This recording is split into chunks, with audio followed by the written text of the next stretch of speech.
my thoughts on what I think the Buffalo Bills need to do to win this game. Let's go ahead and lock in here. Let's lock in, folks. Okay. The 5 keys for the Buffalo Bills to win this game. I don't care about style points here. I don't. Why? Because I'm not 13 years old. I care about a win, especially against a defense like this. Especially against a defense. Even if it's your ugly Buffalo Bills offensive type game, I'm willing to give them a pass due to the secondary we are set to face. However, what Buffalo needs to do, step number 1, Josh, take what the defense gives you. Folks, this Houston Texans offense, their defense runs predominantly zone coverage, 69% of the time. Zone coverage, meaning that there are always answers out on the field, typically underneath. Now, I could see some opportunities if you're desperate and you want to stretch the field. You can, because one of their best coverage players in Jalen Petrie is out with a concussion. When he is not out on the field for the Texans, this defense goes from number 1 in EPA all the way down to 12th. So sparingly say that you want to take a couple of deep shots down to Shavers, or say, for example, that you want to stress the intermediate in the middle of the field, by all means. But the recipe for the pass game, take the underneath stuff. Take what the defense gives you until you end up getting a lead where you feel comfortable, and then you're willing to be a bit more aggressive. I don't want to play from behind here. I really don't, because this defense is elite, but their offense, not so much. Don't want to play from behind at all this game whatsoever. Long sustained drives, you take what the defense gives you. That's step number 1. Step number 2, you can run against this team, but it needs to be strategic. No inside zone. If there's any sort of inside zone scheme, it's simply not going to work. They are the best inside zone run defense in the NFL. 9 times out of 10, this will be absolutely stacked behind the line of scrimmage. It's how this DeMeco Ryans defense runs. However, you need to look at what sort of schemes this Texans team has struggled with so far this season. And there's 2. First off, it's outside zone, and it's also gap scheme runs. In case any of you are curious of the difference of zone run schemes and gap, always look at the offensive lineman. In gap, each and every single offensive lineman is assigned to a particular defender. So it's sort of like man coverage, if you will, for the offensive line. And zone is just being responsible for your area. Very similar to when we're discussing secondaries and defenses. Outside zones as well, that is fine. And luckily, that's something James Cook is particularly comfortable with. If you must run the football, we need a lot of outside zone and also gap schemes. Perhaps even pull a couple of guards here and there.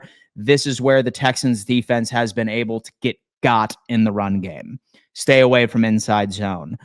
What's interesting to me, and I don't think that Buffalo is going to do this because they haven't suggested that they even want to do this all season long, is utilize Ray Davis in power scheme. Like power runs, this is hands down the worst run package that Houston faces all season long. They are awful. They are awful with power. 5 yards per carry, each and every single situation. So say that it was up to me, say that I was like Brady for the evening, I'd probably end up giving a couple of opportunities to Ray Davis and for power run scheme and just to mess around. But of course, we paid James Cook his money, but with James Cook, have to dominate with outside zone runs and gap schemes, not inside zone. I swear if I see an inside zone, I'm going to be livid, especially say that we start playing from behind. Number 3, make the most of early downs. Please, please, please make the most of early downs. And so I know a lot of us hate screens, right? We despise screens on this team. Well, I am going to agree with you here. I would not like to run a lot of screen action in early downs. I think that us gaining 3 to 4 yards on first and second apiece is integral for us to walk out of Houston with a win. We need to take advantage of this. You do not want to be in third and long situations with the secondary. You just don't. They are a tremendous, tremendous defense in third and long, and Buffalo is hit or miss in third down conversions, right? Especially in third and long scenarios.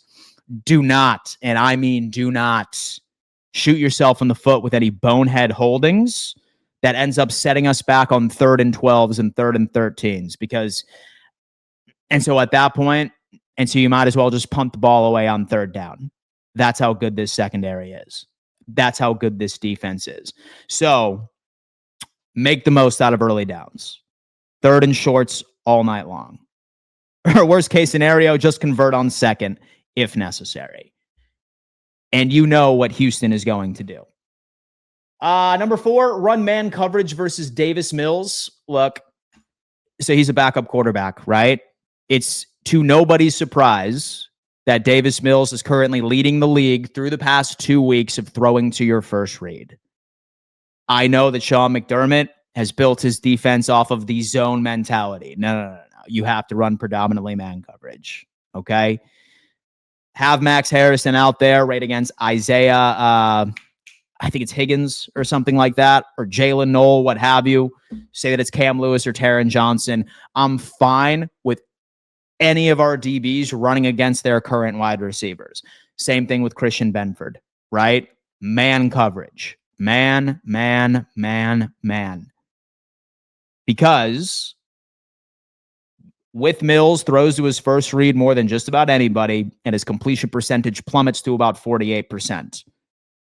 I'm fine with a couple of zone schemes here and there, but we need sticky coverage in the secondary, especially since our pass rush has been struggling. Something to consider here. Something to consider. Last but not least, fifth point. I feel like we got to take the points. So I feel like we got to take the points here. This is not like a Kansas City Chiefs team. This is not like a Baltimore Ravens team where we know that they can score almost effortlessly. This is a team where perhaps being aggressive may hurt you. I don't have a lot of faith that this offense can really move, and that includes their run game. Like, they have a piss poor run game that goes with their offensive line. They're piss poor in run blocking. I don't even think that it's worth it to stack the box because it's not part of their offense. It's not part of their strengths here. Take the points. Say, for example, that they stop you like right on your own 30 or right on their 30. Just kick the field goal, right? 20 points is enough to win this game. Of course, I want this Bills team to find the end zone a couple of times tonight. But look, like, what we need to do is be methodical. I would love a 40-3, right? Like, I would love a 45-14 type game, me pounding my chest and just being one of the most arrogant people on the internet. Trust me, I would. But for me, I don't think that that's the game plan. Like, don't be overly aggressive. And so you take your points. Don't be shy with field goals. And let your secondary do the rest. Say that you can force Davis Mills into long attempts downfield. All of his interceptions have been 10 yards downfield. So create as much traffic as humanly possible right underneath. Force him to go outside of the numbers. That's where the majority of his picks have come from. And I'm not sure about you, but Cole Bishop and Maxwell Harrison have been on a heater when it comes into taking the football away. And over on Sleeper, folks. Sleeper, bar none, the number one player prop platform on the market today. And as you can see, they already have all of the lines for the Buffalo Bills game and the Houston Texans that you could be putting together on your parlays right now. Say, for example, you think Josh Allen is going to go over 1.5 touchdowns. I think that's him. And so I think that Josh does get over 1.5 passing touchdowns. I think I like James Cook over 55.5 rushing yards. Davis Mills, I have a feeling Davis Mills is going to go under 210. I have a feeling. Anyway, guys, go on ahead and take advantage of this. they are giving you a free $20 just for signing up. Okay. It is the best promo in the game. Say, for example, you would like to take advantage of that. My link is in the description, and they'll also match your initial deposit all the way up to $100, 100%. So